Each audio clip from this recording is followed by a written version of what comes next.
and welcome back to Lucky Loaders 15, where I'll be giving you two selections for tomorrow's horse racing action. Now, before we get stuck into them, quickly just want to reflect on how our tips performed today. In the end, it was an agonising day here on my YouTube channel as both our horses were just touched off. The first one of them was Technique at Salisbury. That was my nap. Ran a good race, but just got pipped by Lilac Road on the line. I thought Oisin Murphy gave her a perfectly acceptable ride, but yeah, just was a frustrating one there. And then our next best, Angel's Landing, just got going too late. If they had another few strides, I'm sure she would have got up. She just got touched off, and yeah, that was an agonising watch as well. So yeah, Lady Luck wasn't on our side today. We just didn't get the rub of the green. Just one of those days where we were separated by fine margins and it wasn't on our side. But yeah, no excuses. They ran good races, but yeah, like I said, we just didn't have the rub of the green. But hopefully we can be back amongst the winners tomorrow with two selections, like I said at the top of the video. And we're going to be going to Salisbury for my first tip tomorrow, where we go to the feature race there. It's the 405, the Sovereign Stakes, a Group 3. And I'm going to be going with my next best here with a horse called Megallan for Rob Haviland and John and Thady Gosden. At the current time recording, this horse was available to back at 5-2, and I'm going to recommend a 1-point win bet here. Now, we haven't seen this horse since he was competing in France at Chantilly in the Group 1 Prix de Jockey Club. He just didn't get the race run to suit that day, and I think you can put a line through that run. Obviously, that was won by St Mark's Basilica, who's been one of the top 3-year-old colts this season. But if you actually go back through some of his earlier form, Megallan, he actually looks, I think, quite a good prospect in this field tomorrow. His penultimate run, if he ran up to that standard, I'm sure he'll go very close in this race. He finished second behind Hurricane Lane, who's been one of the finds of the season so far. Has been going great guns. Obviously won the Grand Prix de Paris last time we saw him, took the Irish Derby as well, finished third in the Epsom Derby, has been a top middle distance colt this season, and he definitely was frightened that day by Megallan. Both of them had a tussle at York in the Dante, but yeah, Megallan probably just didn't quite stay the trip, and I think dropping back in trip to a mile tomorrow will definitely suit this horse. I think the race could be run to suit as well. There's a few pace angles. I don't think he'll be ridden far off the pace, but I think it could set up quite nicely for him.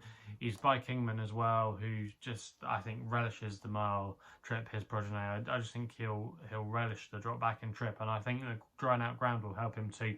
I don't think he likes to get his toe stuck in, so yeah, I do think the ground will be in his favour tomorrow. Gets a 3-year-old allowance as well, has form that reads well in the context of this race, and I think the track as well will play to his strength. So yeah, a lot of things in favour of Megallan tomorrow. John Gosden as well won this race in 2019 with a horse called Kick On, and I think he'll be able to saddle another winner here. So yeah, Megallan is going to be my next best of the day, in the Sovereign Stakes at Salisbury. We then go to my nap, which runs in the 6:52 at Chelmsford with a horse called Reza. Now, this horse is trained by Julie Camacho, and Tom Eves is booked for the ride. At the current time recording, this horse was available to back at 7-2. I'm going to recommend a 1-point win bet here. Now, this horse is a little bit of a course specialist, and he's only just recently transferred to Julie Camacho, so she probably doesn't quite know all about him yet. But I think returning him to Chelmsford is a really good move. He's run here 3 times during his career, and he's won on 2 occasions, and the other time he didn't win, he finished second. So it's a track that he absolutely loves, and I think he's definitely the most solid option in this race tomorrow, and I think he's going to be there or thereabouts. Now, if you actually look at the makeup of this race tomorrow, a lot of this is going to be running around the revolving around the King Power horse. But to me, that horse is not the most straightforward of types. Yes, he's been good so far and has shown a lot of ability, but he's got a very high, awkward head carriage.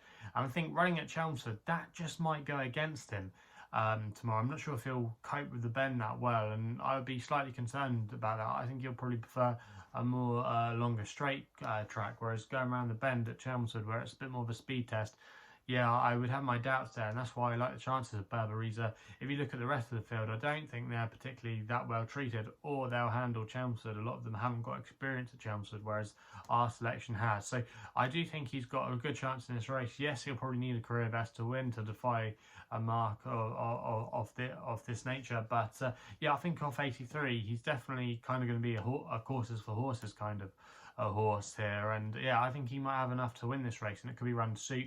There's a couple of horses that like to get on with things. David O'Meara's horse, Mark Johnson's horse will probably be handy. Still free, good draw to work from. A lot of positives for Reza tomorrow, and yeah, I think he'll go very close in the 6:52 at Chelmsford. So they're the two tips for tomorrow's racing. Let me know in the comments box below what you'll be backing tomorrow. Also as well, if you're still enjoying these videos, remember to subscribe here to my YouTube channel at LuckyLoaders15, and if you want to follow me on social media as well, please do so, where my handle is at LuckyLoader15 on Twitter. And if you want to find out a little bit more about myself, my website is www.chrisloaderracing.co.uk. So please gamble responsibly. Hopefully we can have some winners for you tomorrow, and we'll be seeing you soon.